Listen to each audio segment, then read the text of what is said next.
സുബഹിക്ക് ശേഷം ദായിമായി ഉറങ്ങുന്നവർ കടക്കാരായേ ഇരിക്കും. ഒരിക്കലും കടത്തുനിന്ന് രക്ഷപ്പെടാൻ കഴിയില്ല. അള്ളാഹു നമ്മളെ കാത്തുരക്ഷിക്കട്ടെ. കടം മനുഷ്യന്റെ ആത്മാവിനെയും ശരീരത്തെയും ബാധിക്കുന്ന ഏറ്റവും വലിയ പ്രശ്നങ്ങളിൽ ഒന്നാണ് കടം. അള്ളാഹു കടത്തിനെ തൊട്ട് നമ്മളെ കാത്തുരക്ഷിക്കട്ടെ. ചില ആളുകൾ സുബഹിക്ക് ശേഷം ഉറങ്ങുന്നവർക്ക് എന്താണ് ഈ കടം? വളരെ ചിന്തിക്കണം. ഇനി ഞാൻ ഒരു മനുഷ്യൻ ഉറങ്ങി രാത്രി 10 മണി 11 മണി 12 മണി എങ്ങനെയൊക്കെ കഴിഞ്ഞു, ഇതിനേക്കാൾ സൊറ പറഞ്ഞു, അല്ലെങ്കിൽ മൊബൈലിനോട് സൊറ പറഞ്ഞു, ഒരിക്കൽ വ്യക്തിയോട് സൊറ പറഞ്ഞു, അല്ലെങ്കിൽ മൊബൈലിനോട് സൊറ പറഞ്ഞു, അങ്ങനെ നേരെ പോയി.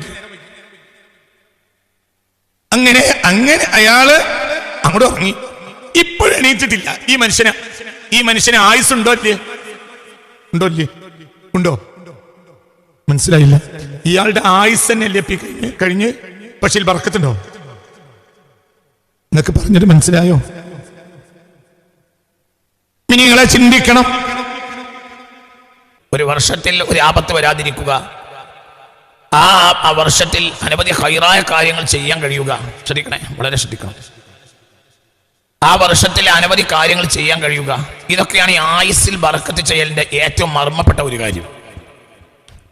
കേവലം ആയുസ് നീളുക എന്നല്ല. അവരവധി അള്ളാഹു നിശ്ചയിച്ചിട്ടുണ്ട്. അത് ഒരു സെക്കൻഡ് തെറ്റിപ്പോല. അങ്ങോട്ടും ഇല്ല.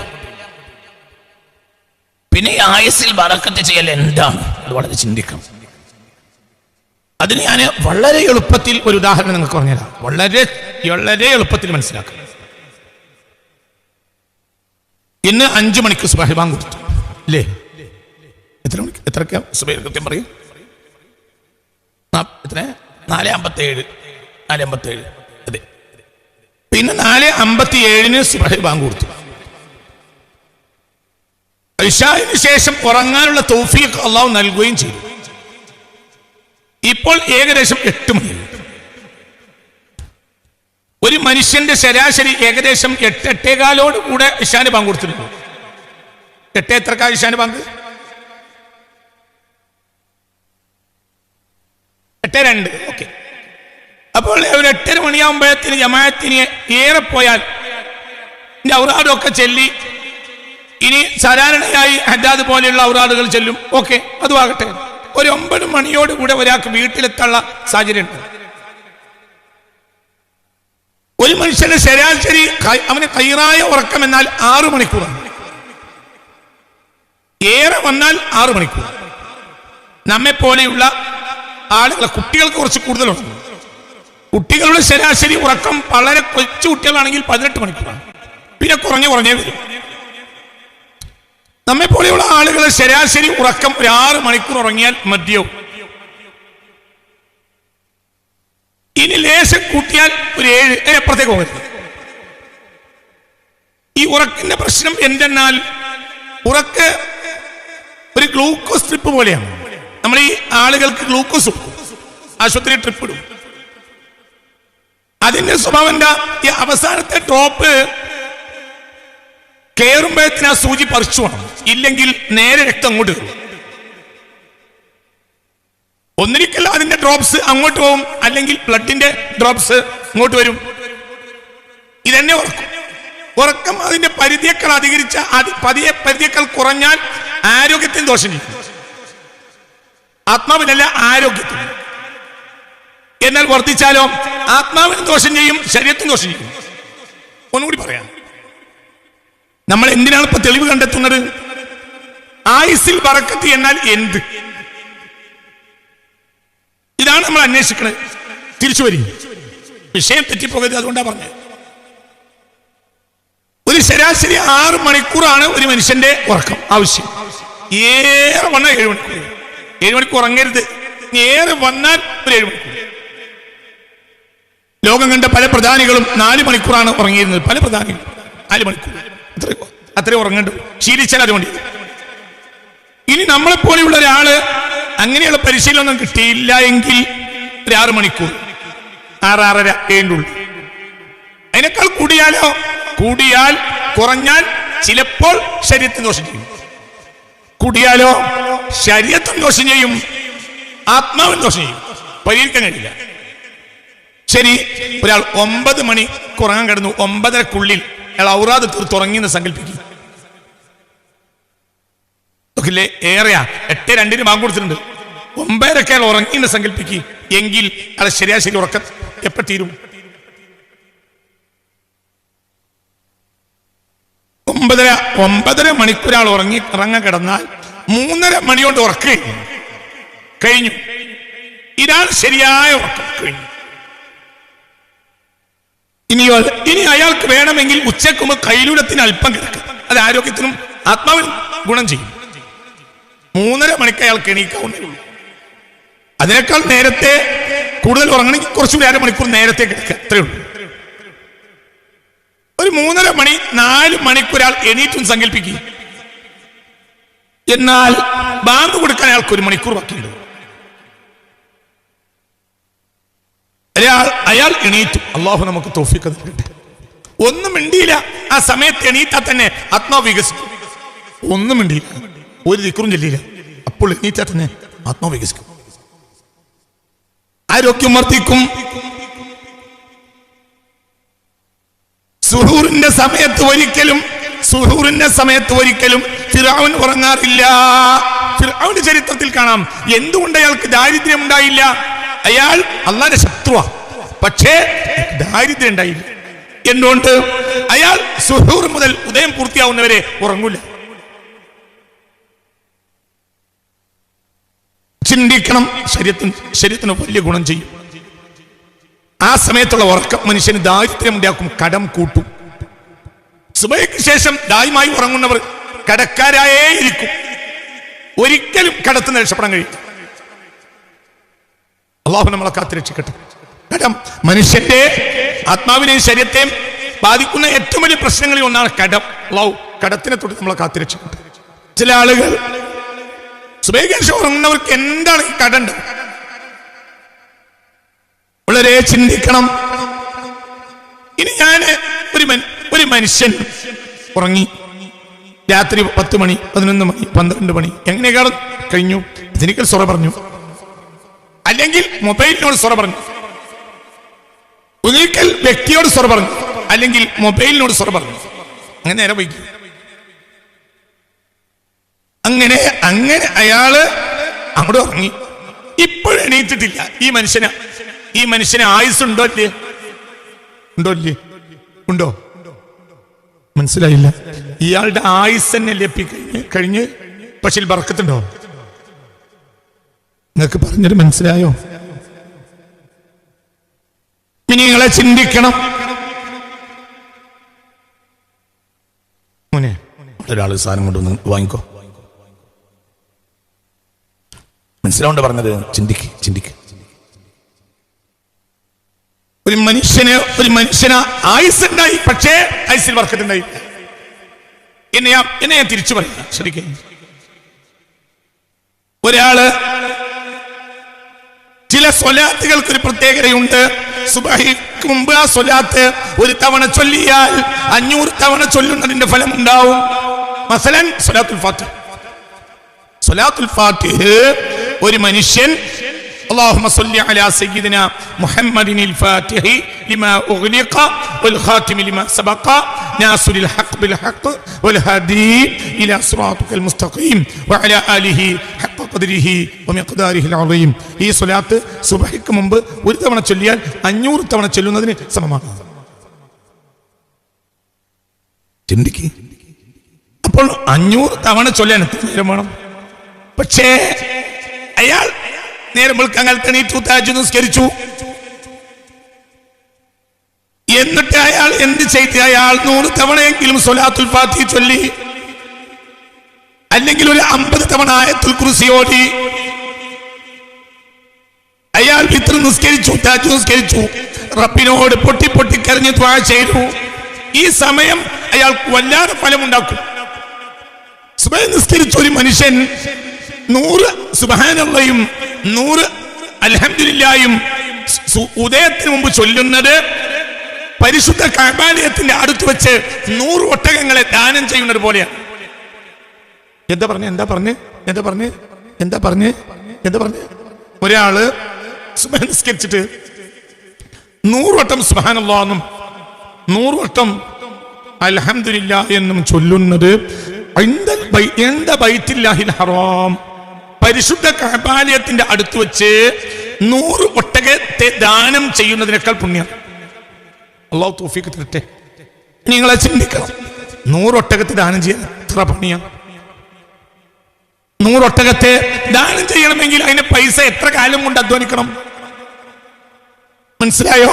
ഇത് അയാൾക്ക് ലഭിക്കുന്നത് ഒരു 3 6 മിനിറ്റ്. 100 സുബ്ഹാനല്ലാഹ് എന്ന് ചൊല്ലാൻ 3 മിനിറ്റ് അല്ലേ? മാഷെ പോലെ പാടും, വേണ്ടി വരില്ല. ഒരു 100 അൽഹംദുലില്ലാഹ് എന്ന് ചൊല്ലാൻ ഒരു 3 മിനിറ്റ് മതി. എന്നാൽ 100 ഒട്ടകത്തെ കഅബാലയത്തിന്റെ അടുത്ത് വെച്ച് ദാനം ചെയ്യുന്നതിനേക്കാൾ പുണ്യമാണ്. നിങ്ങൾ ആ മനുഷ്യന്റെ ആയുസ്സിലുണ്ടായ ബർക്കത്ത് ആലോചിക്കുക. ഒരാൾ സുബഹി നിസ്കരിച്ച് ഉദയത്തിന് മുമ്പ് മുസബ്ബഹത്തുൽ അശ്ർ ചൊല്ലിയാൽ അയാൾക്ക് എന്ത് മതിയാവും? എന്തിനും. അള്ളാഹു നമുക്ക് തൗഫീഖ് തരട്ടെ. ഉറക്കപ്പറ, അള്ളാഹു തആല തൗഫീഖ് തരട്ടെ. അള്ളാഹു നമുക്ക് തൗഫീഖ് തരട്ടെ. അള്ളാഹു നമുക്ക് തൗഫീഖ് തരട്ടെ. അള്ളാഹു തൗഫീഖ് തരട്ടെ. ഒരു രഹസ്യം കൂടി പറഞ്ഞുതരാം, നാഫിയായ ഇൽമിന്റെ ആവശ്യക്കാർക്ക് അള്ളാഹു തൗഫീഖ് തരട്ടെ. ഒരാൾ സുബഹി നിസ്കരിച്ച് 7 തവണ ലഖദ് ജാഅക്കും ചൊല്ലിയാൽ അയാൾ ആ പകലിൽ മരിക്കില്ല. ആ പകലിൽ മരിക്കില്ല. അസറിനോ മഗ്രിബിനോ ശേഷം ഇങ്ങനെ ചൊല്ലിയാൽ ആ രാത്രിയും അയാൾ മരിക്കില്ല. ഒരാൾ സുബഹി നിസ്കരിച്ച് 6 തവണ, അദദ് വളരെ ശ്രദ്ധിക്കണം, 6 തവണ അൻആം സൂറത്തിലെ ആദ്യത്തെ 3 ആയത്തോട്ടിയാൽ അയാൾ ദാരിദ്ര്യം ഇല്ല. അയാൾക്ക് ദാരിദ്ര്യം ഇല്ല, ദാരിദ്ര്യമേ ഇല്ല. അൽഹംദുലില്ലാഹില്ലദീ ഖലഖസ് സമാവാതി വൽ അർള വജഅല الظുലുമാതി والنور ثم الذين كفروا بربهم يعدلون هو الذي خلقكم من طين ثم قضى أجلا وأجلا مسمى ثم أنتم تمترون وهو الله في السماوات وفي الأرض يعلم سركم وجهركم ويعلم ما تكسبون. കഴിഞ്ഞു 6 വട്ടം. അൻആം എടുത്തോക്ക്. അൻആമിലെ മനസ്സിലായോ പറഞ്ഞത്? ആ മനുഷ്യന് ദാരിദ്ര്യം ഉണ്ടാവില്ല, ദാരിദ്ര്യമില്ല. ചില മനുഷ്യരെ 8 മണിക്ക് എണീക്കും, അല്ലെങ്കിൽ ഉദയം കഴിഞ്ഞ് എണീക്കും, അല്ലെങ്കിൽ സുബഹിയുടെ വഖ്ത് കഴിഞ്ഞ് എണീക്കും. എന്നിട്ടോ ഓടും, വൈകുന്നേരം വരെ ഓടും. ഇത്ര കിട്ടും, ഇത്ര കിട്ടുമ്പോൾ ഇത്ര കൊടുക്കാനാവും, ഇത്ര കിട്ടുമ്പോൾ ഇത്ര പലിശ കൊടുക്കാനാവും. അല്ലാഹു കാക്കട്ടെ. വന്ന് പറയും ഉസ്താദേ കടാണ്. അല്ലാഹു നമ്മളെ കാത്തുരക്ഷിക്കട്ടെ. അല്ലാഹു കാത്തുരക്ഷിക്കട്ടെ. കടം, പലിശ. എന്നാലോ ഞാൻ ചില ആളുകളെ കണ്ടിട്ടുണ്ട്, കൂലിപ്പണിക്കോ, പക്ഷേ 10 പൈസ ബാങ്കിൽ നിന്ന് കടം വാങ്ങാതെ വീട് കെട്ടി. ഒരു ബാങ്ക് ബാലൻസും ഇല്ല, ഒരു ഉള്ളിലൂടെ വരുമാനവും ഇല്ല, ഒന്നുമില്ല. കൂലിപ്പണി എടുത്ത് വീട് കെട്ടിയ ആളെ എനിക്കറിയും. എന്നിട്ട് മോളെ കെട്ടിച്ചാളെ എനിക്കറിയും. എന്താ പണി? കൂലിപ്പണി, മരപ്പെട്ടു. മനസ്സിലായില്ലേ? നിങ്ങൾ ചിന്തിച്ചു. അല്ലാഹു നമുക്ക് നാഫിയായ ഇൽമിനെ തരട്ടെ. മനോഹരമായ വീട്, എപ്പോഴും പള്ളിയൊക്കെ കയറാവുന്ന പള്ളിയുടെ പരിസരത്ത് മനോഹരമായ വീട്, മകളി കെട്ടിച്ചു, സന്തോഷം. എന്താ പണി? കടല്ല. ആരാ? കൂലിപ്പണിക്കാരൻ. എന്റെ ആയുസ്സിന് അല്ലാഹു ബർക്കത്ത് ചെയ്തു. ചിന്തിക്കണം. ശരാശരി ഗൾഫുകാരുടെ അവസ്ഥ എന്താ? 11-12 മണി വരെ മാർക്കറ്റിൽ തിരയും, അല്ലെങ്കിൽ സൊറ പറയും, അല്ലെങ്കിൽ മൊബൈൽ നോക്കും. എന്നിട്ട് ഉറങ്ങിയിട്ട് 9 മണിക്ക് കട തുറക്കാൻ വേണ്ടി 8 മണിക്ക് എണീക്കും. എന്നിട്ട് സുബഹിക്ക്. എന്താ പറയാ? നേരല്ല, വയ്യ. എന്നിട്ട് ബാങ്കിൽ നിന്ന് വീട് കയറ്റാൻ വേണ്ടി 10 ലക്ഷം രൂപ കടം വാങ്ങും. എന്നിട്ട് 50 ലക്ഷം മടക്കി കൊടുക്കും. അല്ലാഹു നമ്മളെ കാക്കട്ടെ. ബാങ്കൊക്കെ അങ്ങനെയാ. ഇന്നത്തെ ബാങ്കിങ് സിസ്റ്റം കൊണ്ടുവന്നത് ദുഷ്ടക്കണ്ണുകളായ യൂറോപ്യന്മാരാണ്. അത് ഞാൻ പിന്നീട് പറയും. ഇന്നത്തെ ബാങ്കിന്റെ സ്ഥിതി അവസാനിപ്പിക്കാതെ ഒരു രാജ്യത്തിന് രക്ഷപ്പെടാൻ കഴിയില്ല. അതിന്റെ പിന്നിൽ ദുഷ്ട താല്പര്യമുള്ള യൂറോപ്യൻ മനസ്സാണ്. ഇങ്ങനെ പലിശയുടെ സംവിധാനവും സാർവത്രികമാക്കിയതിന്റെ പിന്നിൽ 1-ാം ലോക മഹായുദ്ധം കഴിഞ്ഞപ്പോൾ യൂറോപ്പിന്റെ ചര്യ. അത് ഞാൻ പിന്നീട് പറയുന്നുണ്ട്, ഇപ്പോഴല്ല, പിന്നീട് പറയും. നിങ്ങളെ ചിന്തിക്കണം. എന്റെ ഇവന് പറ്റിയത് ആയുസുണ്ട്, പക്ഷേ ബർക്കത്തില്ല. ആയുസുണ്ട്, ബർക്കത്തില്ല. അപ്പൊ ഈ ആയുസിന് ബർക്കത്ത് ഉണ്ടാവാന്ന് പറഞ്ഞാൽ ആയുസ്സുണ്ടാകലും ആയുസ്സിൽ ബർക്കത്തുണ്ടാകലും രണ്ടാണ്. 63 വയസ്സാണ് മുഹമ്മദ് മുസ്തഫാക്ക്. എന്നാൽ 63,000 കൊല്ലത്ത് തീർക്കാത്ത പണി തീർന്നുപോയി. ആയുസ് കുറവാണ്, പക്ഷേ ബർക്കത്ത് കൂടുതലാണ്. നിങ്ങൾ ഇന്റെ കൂടെ ഉണ്ടോ? എത്ര കൊല്ലം ആയുസ്? എത്ര കൊല്ലം ആയുസ്? 63. കുട്ടിക്കാലത്തോ ഉപദേശിക്കാൻ ആളില്ല, ആരുമില്ല. മക്കയിൽ അങ്ങനെ ഉപദേശിക്കുന്ന സംവിധാനവുമില്ല. മക്കയെ സംബന്ധിച്ചിടത്തോളം തിന്മയാണ് നാട്ടുകാരുടെ താല്പര്യം. തിന്മയില്ലാത്ത ഒരു രക്ഷയില്ല. കസേരി കിടന്ന് ഉറങ്ങുന്ന ആളുകൾ വന്നിട്ടുണ്ട്, അതിൻ്റെ ഒക്കെ പിന്നെ ശൈത്താണ്ടോ? എന്താ ലക്ഷ്യം? ശൈത്താൻ നല്ലത് കേൾക്കാൻ സമ്മതിക്കൂല, ഉറക്കും.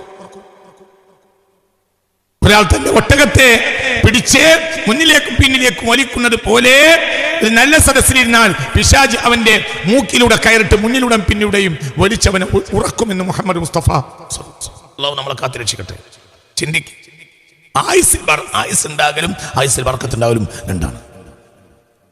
ഇപ്പോൾ അയാൾ എന്തുണ്ടായി? മര്യാദക്ക് സുബഹി നിസ്കരിച്ചാൽ എന്തൊക്കെ ഉണ്ടായി? അയാൾക്ക് ദുന്യാവും ഉണ്ടായി, ആഖിറുണ്ടായി. അല്ലാഹു തൗഫീഖ് തരട്ടെ. ഇല്ലെങ്കിലോ ദുന്യാവില്ല, ആഖിറ ഏതായാലും. ആയുസ് കൂടിയാൽ അതിനനുസരിച്ച് കണക്ക് കൊടുക്കണം. എന്നാൽ ആയുസ്സിൽ ബർക്കത്തുണ്ടായാലോ എല്ലാം ആസ്വദിക്കും, കൂടുതൽ കണക്കില്ല. നേട്ടത്തിന്മേൽ എന്താ നേട്ടം? വല്ലാത്തൊരു നേട്ടല്ലേ.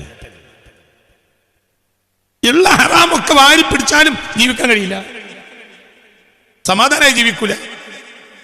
ഹറാമാണെന്ന് അറിഞ്ഞുകൊണ്ട് കൈവശം വെക്കും. ചില മുതൽ പള്ളിയുടെ മുതലിൽ വഖഫായ പള്ളിയുടെയും അതുപോലെയുള്ള മുതൽ കൈവശം വെക്കുന്ന ആളുകൾ ജീവിതത്തിൽ പ്രാരാബ്ദം കൊണ്ട് ഓടുന്ന ആളുകളെ എനിക്കറിയും. കൊല്ലങ്ങളായി പള്ളിയുടെ മുതലാണ് അവർ കൈവശം വെച്ചത്. ഇപ്പോൾ അവർ പള്ളി തിരിച്ചു കൊടുക്കണമെന്നുണ്ട്. പിന്നെ അവർ തിരിച്ചു കൊടുക്കാത്തത് എന്താ? ദാരിദ്ര്യം. അതും കൂടി കൊടുത്താൽ എങ്ങനെ ജീവിക്കും? ഈ അവസ്ഥയിലേക്ക് അവർ എത്തിച്ചതാരാ? ശൈത്താൻ. അല്ലാഹു നമ്മൾ കാക്കട്ടെ. ഉറക്കാമീൻ പറ, ഉറക്കെ ഉറക്കെ ആയുസ്സിൽ ബർക്കത്ത് ഉണ്ടാവണം. ആയുസ്സിൽ ബർക്കത്ത് ഉണ്ടാവാൻ വേണ്ടി എന്താ ചെയ്യേണ്ടത്? ഇനി അതാണ് അടുത്ത വാക്ക്. ഇത് നിങ്ങൾക്കൊക്കെ മനസ്സിലായി, ഞാൻ നീട്ടുന്നില്ല. ആയുസ്സിൽ ബർക്കത്ത് ഉണ്ടാവും, എന്താ ചെയ്യേണ്ടത്? ചെയ്യേണ്ട കാര്യം പറഞ്ഞുതരാം. ഒന്നാമതായി ചെയ്യേണ്ടത് എന്താണെന്നറിയോ? ചെയ്യോ. ആയുസ്സിൽ ബർക്കത്ത് ഉണ്ടാവാനുള്ള ഒറ്റമൂലി ഇന്നത്തെ ക്ലാസ്സിൽ പറഞ്ഞുതരാം. ഒരു മുഅ്മിനായ മനുഷ്യന് അങ്ങനെ ഉറങ്ങാൻ കഴിയില്ല. എന്റെ അവൻ ആയുസ് ഇങ്ങനെ ഉറങ്ങാൻ തന്നതല്ല. മർക്കത് എന്ന് പറയും. റുഖൂദ് ഉറക്കം, മർക്കത് ഉറങ്ങുന്ന സ്ഥലം. ഏതാ മർക്കത്? മർക്കതിന്റെ അർത്ഥം എന്താ? നേരെ മർക്കതിന്റെ ഉദ്ദേശാർത്ഥം എന്താ? ഖാലു യാ വൈലനാ മൻ ബഅസനാ മിൻ മർഖദിനാ. ഖബർ. റുഖൂദ് ഉറക്കം. വതഹ്സബുഹും ഐഖാലൻ വഹും. ഏതാ സൂറത്ത്? വതഹ്സബുഹും ഐഖാലൻ വഹും റുഖൂദുൻ. ആ 7 ആളുകളെ പറ്റി നിങ്ങൾ ഉറങ്ങുകയാണെന്ന് വിചാരിക്കും, ഉണർന്നവരാണെന്ന് വിചാരിക്കും. പക്ഷെ അവർ ഉണർന്നവരല്ല, ഉറങ്ങുന്നവരാണ്. അതിന് പറഞ്ഞ വാക്കതാണ്. മനസ്സിലായില്ലേ? മർക്കദിന്റെ അർത്ഥം ഉറക്കുസ്ഥാനം. അപ്പോൾ യഥാർത്ഥ എന്താ മർക്കദിന്റെ അർത്ഥം? ഖബർ, ഉറക്കുസ്ഥാനം. അപ്പോൾ ശരിക്കും ഉറങ്ങുന്ന സ്ഥലം ഏതാ? ഏതാ? ഖബർ. ഉറങ്ങുന്നത് പണിയില്ല. ഇവിടെയോ? ഇവിടെ പണിക്ക് വേണ്ടി വന്നതാ. പണിക്ക് വേണ്ടി വന്ന സ്ഥലത്ത് ഉറങ്ങിയാൽ ഉറങ്ങേണ്ട സ്ഥലത്ത് പണിയെടുക്കേണ്ടി വരും. തല്ലിട്ടു. അല്ലാഹു കാക്കട്ടെ. മനസ്സിലായില്ല? പണിക്ക് വേണ്ടി വന്നിടത്ത് ഉറങ്ങിയാൽ ഉറങ്ങേണ്ട സ്ഥലത്ത് പണിയെടുക്കും, പണിയെടുക്കേണ്ടി വരും. പണിക്ക് വേണ്ടി വന്ന സ്ഥലരാ ദുനിയാവ്. ഉറങ്ങേണ്ട സ്ഥലരാ ഖബർ. ഖബറിൽ എത്തിക്കഴിഞ്ഞാൽ നല്ലവനാണെങ്കിൽ മലക്കുകൾ പറയാ ഇനി പുതിയ പ്ലേ പോലെ ഉറങ്ങിക്കോ, പുതിയണ്ണിനെ പോലെ ഉറങ്ങിക്കോ എന്നാണ്. അള്ളാഹു നമുക്കത് കേൾക്കാൻ തൗഫീഖ് തരട്ടെ. എന്ത് വേണം? ഇവിടെ പണിയെടുക്കണം. മരുന്ന് ഇപ്പോഴും പറഞ്ഞിട്ടില്ല, മരുന്ന് പറയാൻ പോവാണ്. മനുഷ്യൻ എന്ത് ചെയ്യണം? മനുഷ്യൻ അവന്റെ ആയുസ്സിൽ ബർക്കത്ത് വാങ്ങും. ആയുസ്സിൽ ബർക്കത്ത് വാങ്ങാനുള്ള ഒന്നാമത്തെ കാര്യം, ആയുസ്സിൽ ബർക്കത്ത് കിട്ടണമെങ്കിൽ ചെയ്യേണ്ട പ്രധാനപ്പെട്ട കാര്യം അഹ്ലുൽ അഹ്വാഉമായുള്ള ബന്ധം ഒഴിവാക്കൽ. നീ വർത്താനല്ല, കഴിഞ്ഞു, വിഷയം അവസാനിച്ചു, തന്നെ മരുന്ന്. ദുനിയാവിന്റെ ആളുകളോടുമായി ഉള്ള അനാവശ്യ ബന്ധങ്ങളെ വർജിക്കാതെ ഒരു മനുഷ്യന് ആയുസ്സിൽ ബർക്കത്തുണ്ടാക്കാൻ കഴിയില്ല. പിന്നെ എന്ത് ചെയ്യണം? സുലഹായിനോടുള്ള ബന്ധം അധികരിപ്പിക്കണം, അല്ലാതെ ആയുസ്സിൽ ബർക്കത്തുണ്ടാവില്ല. ഇതന്നെ മരുന്ന്. ولا تطع من أغفلنا قلبه عن ذكرنا واتبع هواه. يا الله, ഇതിനേക്കാൾ വലിയൊരു ആയത്ത് എന്താ? ആരോടാ പറയുന്നത്? മുത്ത് നബിയോട്. ഒന്ന് ഉറക്കെ പറയൂ. മുത്ത് മുഹമ്മദ് മുസ്തഫ. മുളർ കബീലക്കാരനായ ഒരു പ്രഗത്ഭനായ നേതാവ്, വലിയ ഒരു വിഭാഗമാണ് മുളരികൾ, വലിയ കബീലക്കാരാ. അവര് ഹബീബായ മുത്ത് മുഹമ്മദ് മുസ്തഫ എന്ന ഒരാള് ഹബീബായ നബി സല്ലല്ലാഹു അലൈഹി വസല്ലം പള്ളിയിൽ സൽമാനുൽ ഫാരിസിയെയും കൊണ്ട് ഇരിക്കവേ പള്ളിയിൽ വന്നു. ഒരു സംഘം ആളുകളുമുണ്ട്. അവര് ഹബീബ റസൂലുള്ളാഹിന്റെ അരികിൽ വന്നിട്ട് പറഞ്ഞു, മുഹമ്മദേ സല്ലല്ലാഹു അലൈഹി വസല്ലം, ഞങ്ങൾ മുസ്ലിം ആകാൻ വന്നതാ, പക്ഷേ വമാ യംനഉനാ അനിൽ ഇസ്ലാമി ഇല്ലാ മിസ്ല ഹഉലാഇ റദാഇൽ. ഞങ്ങൾ ഇവരെ പോലത്തെ നാട്ടിലെ തെണ്ടുകൾ, ഇവരെ കൂടെ ഇരിക്കാനുള്ള മനസ്സ് ഞങ്ങൾക്കില്ല. നിന്റെ അടുത്ത് വന്നാൽ എപ്പോഴും ഇങ്ങനത്തെ ആളുകൾ ഉണ്ടാവും. അതുകൊണ്ട് ഒന്നിക്കൽ ഇവരെ ഒഴിവാക്കണം, എന്നാ ഞങ്ങൾ വരാം. മുള്ളരികൾ എന്ന് പറഞ്ഞാൽ വലിയൊരു വിഭാഗമാണ്. ഒന്ന്. രണ്ടാമത്തത് ഉയൈനത്തുബ്നു ഹിസ്ൻ എന്നാൽ ആ കൂട്ടത്തിൽ ഏറ്റവും വലിയൊരു പ്രധാനിയ. അയാൾ മുസ്ലിം ആയാൽ ആയിരക്കണക്കായ ആളുകൾ മുസ്ലിമാകും. ഒരു വേള മുത്ത് മുഹമ്മദ് മുസ്തഫ ആലോചിച്ചു പോയി, സൽമാനെ ഒഴിവാക്കിയിട്ട് അവരെ ഇരുത്തിയാലോ. പക്ഷേ സയ്യിദ്നാ ജിബ്രീൽ അലൈഹിസ്സലാത്തു വസ്സലാം വിട്ടില്ല. അപ്പോൾ കൊണ്ടുവന്ന ആയത്താണ് എന്ത് അപ്പോൾ കൊണ്ടുവന്ന ആയത്താണ് ഇതുപോലെ ആതുത്യമൻ അഗ്ഫൽനാ ഖൽബഹു അൻ ദിക്രിനാ വത്തബഅ ഹവാ വകാന അംറുഹു ഫുർതാ. മുത്ത് മുഹമ്മദ് മുസ്തഫ സല്ലല്ലാഹു വസ്ബിർ, അങ്ങനെ തുടക്കം. വസ്ബിർ നഫ്സക മഅല്ലദീന. ഓത് അതിനർത്ഥം വെച്ച ഇന്നത്തെ ക്ലാസ് അവസാനിച്ച് തന്നെ മരുന്ന്. വസ്ബിർ, നീ ക്ഷമിച്ച് നിലകൊള്ളണം. നഫ്സക, നിന്റെ ആത്മാവിനെ ക്ഷമിപ്പിക്കണം. മഅല്ലദീന യദ്ഊന റബ്ബഹും ബിൽ ഗദാത്തി വൽ അശി. പ്രഭാത പ്രദോഷങ്ങളിൽ അല്ലാഹുവിലേക്ക് കൈപൊന്തിക്കുന്നവരുടെ കൂടെ എപ്പോഴും ഇരിക്കണം. ആരോടാ പറയുന്നത്? ആരോടാണ് കുട്ടി ഈ പറയുന്നത്? ഈ കൽപ്പന അല്ലാഹ് ആരോടാ പറയുന്നത്? ലോകത്ത് ഒരു കാലത്ത് നാശാകാത്ത മനുഷ്യനോട് മുഹമ്മദ് മുസ്തഫ, മഅസൂമികളുടെ നേതാവായ മുഹമ്മദ് മുസ്തഫ, ആ മുഹമ്മദ് മുസ്തഫയോടാണ് പറയുന്നത് വസ്ബിർ നഫ്സക്. ഇതിന് രണ്ട് കാര്യം മനസ്സിലാക്കാം. ഇത്തരം ആളുകളുടെ കൂടെ ഇരിക്കണമെങ്കിൽ എന്ത് വേണം? ഒന്ന് ഉറക്കെ പറ. എന്താണ് വന്ന് രാവിലെ തന്നെ വന്ന് അന്തപ്പെട്ടിരിക്കുന്നത്? എന്ത് വേണം? ക്ഷമ വേണം കുട്ടി. തമ്മാടികളുടെ കൂടെ ഇരിക്കാൻ ക്ഷമ വേണ്ട. അത് മനുഷ്യന്റെ ഒരു ജിബില്ലത്താണ്. ഇന്ന നഫ്സല അമ്മാറത്തും ബിസൂ. ഒരു തോന്നിയാസിയുടെ കൂടെ അവന്റെ സിനിമന്റെ കഥയും പറഞ്ഞിരിക്കാൻ മനുഷ്യന് ഒരു ഉള്ളിന്ന് അവന്റെ നഫ്സ് അമ്മാറത്തും ബിസൂ ആയ നഫ്സിന് അതൊരു ആനന്ദാവും. അതിന് ക്ഷമയുടെ ആവശ്യമില്ല. നേരെ മറിച്ചോ, ഒരു മനുഷ്യന്, ഒരു നല്ല മനുഷ്യന്റെ കൂടെ ഇരിക്കണ ക്ഷമ വേണം. പിന്നെ പിന്നെ പിന്നെ പിന്നെ അത് ആനന്ദാവും. ആദ്യകാലത്തോ ഭയങ്കര ക്ഷമ വേണം.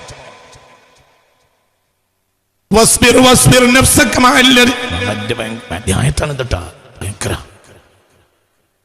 واصبر نفسك مع الذين يدعون ربهم بالغداة والعشي يريدون وجهه ولا تعد عيناك عنهم تريد زينة الحياة الدنيا ولا تطع من أغفلنا قلبه عن ذكرنا واتبع هواه وكان أمره فرطا. ആരോടാ കൽപ്പന? മുഹമ്മദ് മുസ്തഫ. വസ്ബിർ, നബിയെ നിങ്ങൾ ക്ഷമിച്ച് നിലകൊള്ളണം. നഫ്സക, അങ്ങയുടെ നഫ്സിനെ അങ്ങ് ക്ഷമിപ്പിക്കണം. മഅല്ലദീന യദ്ഊന റബ്ബഹും ബിൽ ഗദാത്തി വൽ അശി. പ്രഭാത പ്രദോഷങ്ങളിൽ അഥവാ രാവും പകലും അവരെ മനസ്സിൽ ആരേ ഉള്ളൂ? ഗദാത്ത് അശി എന്ന് പറഞ്ഞാൽ അതിന്റെ ഉദ്ദേശം എന്താണ് കുട്ടി? മശ്രിഖും മഗ്രിബും അള്ളാഹുവിൻ്റെതാണ് എന്ന് പറഞ്ഞാൽ അതിന്റെ ബാക്കിയുള്ള സ്ഥലം ഏതോ ഗോപാലനായിരുന്നാണ് അതിന്റെ വായന. വലില്ലാഹിൽ മശ്രിഖ് വൽ മഗ്രിബു. മശ്രിഖും മഗ്രിബും അള്ളാഹുവിൻ്റെതാണെന്ന് പറഞ്ഞാൽ ഈ ഭൂഗോളം മുഴുവനും എന്നല്ലേ അതിന്റെ അർത്ഥം? എന്ന് പറഞ്ഞതുപോലെ മനസ്സിലായില്ലേ? ചിന്തിക്ക്. അള്ളാഹു നമുക്ക് ബോധം തരട്ടെ. എന്താ പറഞ്ഞ ഗദാത്ത് അശി, പ്രഭാത പ്രദോഷങ്ങൾ എന്ന് പറഞ്ഞാൽ അവർ സദാസമയവും ആരിലാണ്? അള്ളാഹുവിലാണ്, അള്ളാഹിന്റെ ദിക്റിലാണ്, അള്ളാഹിന്റെ ചിന്തയിലാണ്. ദിക്ർ എന്നാണ് പറയാനൊന്നും അല്ല. അവരെ മനസ്സിൽ ആരേ ഉള്ളൂ? പറ കുട്ടി, അവരുടെ മനസ്സിൽ മറഡോണ ഇല്ല, അവരുടെ മനസ്സിൽ അങ്ങനത്തെ ആളുകളില്ല, അവരെ മനസ്സിൽ ആരും ഇല്ല, അവരെ മനസ്സിൽ ആരേ ഉള്ളൂ? അല്ലാഹുവേ ഉള്ളൂ. അവരെ മനസ്സെപ്പ് കൈ പൊന്തിയാലും ദ്വാ, കൈ പൊന്തിച്ചില്ലെങ്കിൽ ദ്വാ. ഈ ഇരുത്തപ്പം നിങ്ങൾ വെറുതെ ഇരിക്കുക, ഇതൊരു ദ്വായാണല്ലോ. നിങ്ങൾ ഇരുത്തം നിങ്ങൾ ആരെ തേടി വന്നതാ? നിങ്ങൾ ആരെ തേടി വന്നതാ? അള്ളാഹുവിനെ തേടി വന്നതല്ലേ? അപ്പോൾ ഇതൊരു ദ്വായല്ലേ? ഞാൻ ഇവിടെ പ്രസംഗിക്കുന്നത് അള്ളാഹ്ക്ക് വേണ്ടി ആണെങ്കിൽ, ആ ഇഖ്ലാസ് എനിക്കുണ്ടെങ്കിൽ ഈ പ്രഭാഷണം മുഴുവൻ ദ്വായല്ലേ?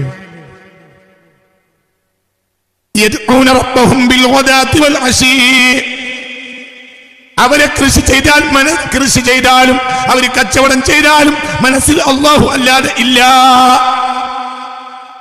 അള്ളാഹു ഇഷ്ടപ്പെടാത്തൊരു കച്ചവടം അവരോട് ഒരാൾ പോയി വന്ന് പറയാൻ ധൈര്യം ഉണ്ടാവില്ല. ഒരു കച്ചവടത്തിന് കുറച്ച് ഹറാമ് കൂടാനുള്ള സാധ്യത ഉണ്ട്, അതിന് കുറച്ച് പൈസ ഇറക്കണം. അതിന് ഈമാൻദാരിയായ ആളെ കയ്യിൽ പൈസയുണ്ട്. അപ്പൊ ഇവര് രണ്ടാൾ സംസാരിക്കും, മുപ്പരെ കയ്യിൽ പൈസ ഉണ്ട്, മുപ്പരതിൽ കൂട്ടാം, പക്ഷെ അറിഞ്ഞാൽ മുപ്പര് കൂടൂല. അതിന് എങ്ങനെ മുപ്പരോടൊന്ന് പറയാ? ഒരാള് ഞാൻ പറയില്ല, മറ്റു പറയും ഞാൻ പറയില്ല. എന്റെ അള്ളാഹ്ക്ക് ഇഷ്ടമില്ലാത്ത കാര്യം അയാളോട് പറയാൻ പോലും ഒരാൾക്ക് ധൈര്യം ഉണ്ടാവില്ല. നിങ്ങൾക്ക് പറഞ്ഞത് മനസ്സിലായോ? എന്തുകൊണ്ട്? അവര് അപ്പോൾ അയാളെ കച്ചവടം ദ്വായാണ്, അവരുടെ കൃഷി ദ്വായാണ്, കച്ചവടം ദ്വായാണ്, അവരെ കൂലിപ്പണി ദ്വായാണ്, അവരെ കൂലിപ്പണി ദ്വായാണ്. എനിക്കൊരാളറിയും, ലുഹറിന് കൂലിപ്പണിക്കാരനാ. ലുഹറിന് ബാങ്ക് കൊടുത്താൽ കൈക്കോട്ട് അവിടെ വെച്ചിട്ട് നേരെ പള്ളിയെ പോകും. വേഗം ജമാഅത്ത് നിസ്കരിച്ചിട്ട് വേഗം തിരിച്ചു വന്ന് കൈക്കോട്ടെടുക്കും. അസർ ബാങ്ക് കൊടുത്താലും നേരെ പള്ളിയിൽ പോകും. അതിന് രണ്ട് പണിയെടുക്കുന്ന ഒരു വസ്ത്രമായിട്ടും നിസ്കരിക്കാൻ പോകേണ്ട ഒരു വസ്ത്രവുമായിട്ടാണ് ഇയാൾ വരിക. എന്നിട്ട് ബാങ്ക് കൊടുത്താൽ ഇയാൾ വേഗം ഒന്ന് കഴുകി വസ്ത്രം മാറ്റി പള്ളിയിൽ പോയി ജമാഅത്തിൽ പങ്കെടുക്കും. എന്നിട്ട് പിന്നെ കളക്കും. അസർ ബാങ്ക് കൊടുത്താൽ അങ്ങനെ ചെയ്യും. പണിയൊക്കെ കഴിയും. പണി കഴിഞ്ഞ് തിരിച്ചു പോകും. കൂലി കൊടുത്താൽ ഒരു 50 റുപ്യ തിരിച്ചു കൊടുക്കും. ഇന്ന് ജീവിച്ചിരിക്കുന്ന ഒരാൾ. എന്റെ ഇടയ്ക്ക് ഞാൻ 2 വട്ടം, എല്ലാവരും കൂലി എനിക്കുണ്ടാവില്ല, ഞാൻ എൻ്റെ ഇടക്കും 2 വട്ടം പടച്ചോനെ വിളിച്ചപ്പോൾ പടച്ചോനെ പണിക്ക് പോയിട്ടുണ്ട്. അപ്പൊ എന്റെ പണി പെടൂല, അത് 50 റുപ്യ മടക്കി. അപ്പോൾ മലയാളി പറഞ്ഞു, സാരല്ല നിങ്ങൾ വെച്ചോളി. വെച്ചില്ല, ഞാൻ പടച്ചോനെ പണിയാണ്, അതിന്റെ കൂലി ഞാൻ തന്നെ വാങ്ങും. എന്താ പണി? കൂലിപ്പണിക്കാരൻ. പക്ഷെ ഭയങ്കര സന്തോഷം, ഭയങ്കര റാഹത്താ. അപ്പോൾ അവരെ കൂലിപ്പണിയോ ദ്വാ.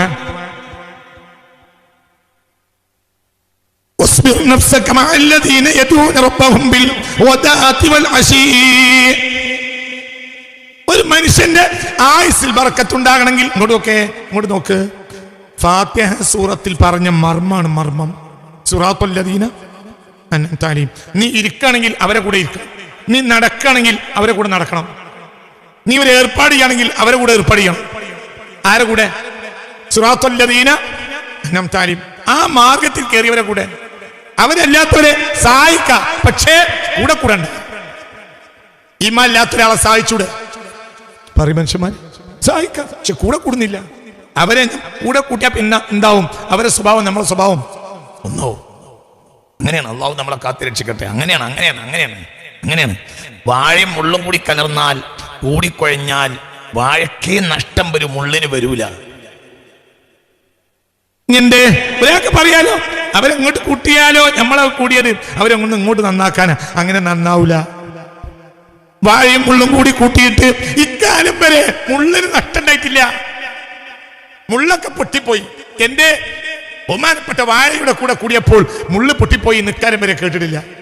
നേരെ മറിച്ച് വാഴക്കൊക്കെ ഒന്നാം ഷഹീദിന്റെ കോലുണ്ട്. വാഴയെ കണ്ടപ്പോൾ എന്റെ മുള്ളു കൂട്ടത്തിലേക്ക് വീണുപോയി. കുറച്ചാലും മുള്ളിനിടയിൽ കിടന്നു വാഴ. അപ്പോൾ വാഴയൊക്കെ കേടുപറ്റി, മുള്ളിന് കേടില്ല. നിങ്ങൾ ചിന്തിക്കുക. അപ്പോൾ എന്ത് ചെയ്യണം? ഇതന്നെ പ്രശ്നം. ഈ പ്രശ്നത്തിന് മാറ്റാൻ തയ്യാറുണ്ടോ? നമ്മൾ നന്നാവും. അള്ളാഹു നമുക്ക് തൗഫീഖ് തരട്ടെ. ആയത്തൊന്നും കൂടി പറയാം. നബിയെ അങ്ങ് ക്ഷമിക്കണം. അപ്പോൾ ഇതിനെന്ത് വേണം? ക്ഷമ വേണം. ആരോടാ പറയുന്നത്? മുഹമ്മദ് മുസ്തഫയോട്. അപ്പോൾ പിന്നെ നമ്മുടെ ക്ഷമയുടെ പരിധി പറയേണ്ടതുണ്ടോ?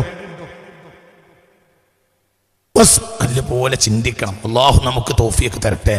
രാവും പകലും ദുനിയാവിന്റെ അഹ്ലുകാരെ വയറ് പറയുകയും ദുനിയാവിന്റെ അഹ്ലുകാർക്ക് സിന്ദാബാദ് വിളിക്കുകയും ചെയ്തിട്ട് കൽബിൽ അള്ളാഹ് കൊണ്ടുവരാൻ നിങ്ങൾ കഴിയുന്ന വിചാരിക്കാനുണ്ട്. അവിടെ ലീഗും കോൺഗ്രസും കമ്മ്യൂണിസ്റ്റും വ്യത്യാസമില്ല. ദുനിയാവിന്റെ ആളുകളുടെ വലിപ്പത്തരം രാവും പകരും പറയാ, എന്നിട്ട് അള്ളാഹുവിന്റെ ആളായി ചമയ. അത് നടക്കണ കാര്യമല്ല.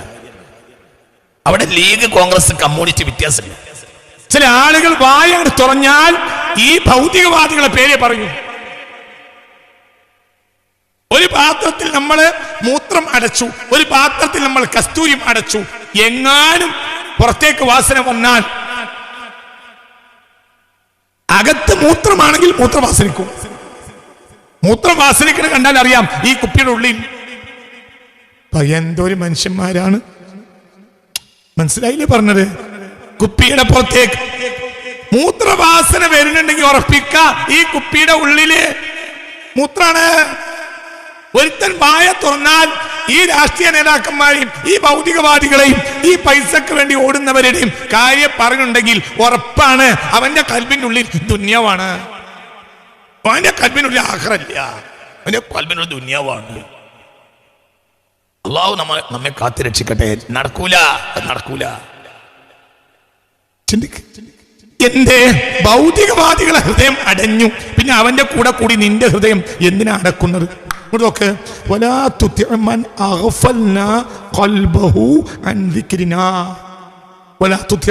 താങ്കൾ വഴിപ്പെടരുത്. ഒരാൾക്ക് നമ്മൾ അശ്രദ്ധമാക്കി ഖൽബഹു, അവന്റെ മനസ്സിനെ, നമ്മുടെ നഫ്സ്, നമ്മുടെ ദിക്റിനെ തൊട്ട് അവന്റെ മനസ്സിനെ അടച്ചു കളഞ്ഞു. അങ്ങനത്തെ ഒരാളെ ഇരിക്കരുത്. അവനെ ഭരിക്കുന്നത് ഹവയാണ്. അവന്റെ ഹവയല്ലാതെ ഒന്നും അവന്റെ മനസ്സിൽ ഇല്ല. ഇത് ചിന്തിക്കണം. ആയുസ് ബർക്കത്തുണ്ടാണെങ്കിൽ ബർക്കത്തുള്ള ആളുകളുടെ കൂടെ കൂടണം, അല്ലാതെ നടക്കൂല. അല്ലാഹ് എന്ന ചിന്തയുള്ളവന്റെ കൂടെ കൂടിയാലല്ലാതെ അല്ലാഹ് എന്ന ചിന്തയെ മനസ്സിൽ കൊണ്ടുവരാൻ നമുക്ക് കഴിയൂല. ചിന്തിക്കണം. അല്ലാഹു നമുക്ക് തൗഫീഖ് നൽകട്ടെ.